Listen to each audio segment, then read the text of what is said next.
Hello అండి, నమస్తే. ఈరోజు పిల్లలని స్కూల్కి పంపించేసి ఇంటికి వచ్చి పూజ చేసుకొని గుడికైతే బయలుదేరిపోయినాము. నిజాంపేటలో ఉన్న హనుమాన్ టెంపుల్ అండి. చాలామందికి తెలిసే ఉంటుంది. ఇక్కడ ఎవరైనా సబ్స్క్రైబర్స్ ఉంటే ఖచ్చితంగా కామెంట్ చేయండి.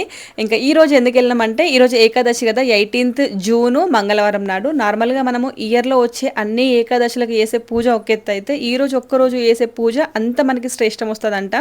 నిర్జల ఏకాదశి. మీకు స్క్రీన్ షాట్ కూడా పెడుతున్నా చూడండి. ఈరోజు టెంపుల్కి వెళ్ళి అక్కడ పంతులు గారికి మనం ఏదైనా ఒకటి దానం చేస్తే మంచి జరుగుద్దంట. ఇంకా లక్ మనకి కొంచెం ఇంప్రూవ్ అవుతుందంట కూడా. తెలియని వాళ్ళు ఉన్నా ఒకవేళ ఇది చూసి వెళ్ళాలనుకున్నా కూడా మీరు ఈవినింగ్ వరకైనా వెళ్ళొచ్చు. నన్ను జెన్యున్ గా ఫాలో అయ్యే సబ్స్క్రైబర్స్ కోసం చెప్తున్నా. ఇంకా టెంపుల్ కి వెళ్ళి మంచిగా హనుమాన్కి పూజ చేసుకొని అక్కడ నుండి మేమైతే నిన్న కూరగాయలు తీసుకొచ్చుకోలేదు. ఫుల్ వర్షం పడింది అనమాట. నిన్న మార్కెట్ ఉంటుంది మాకు.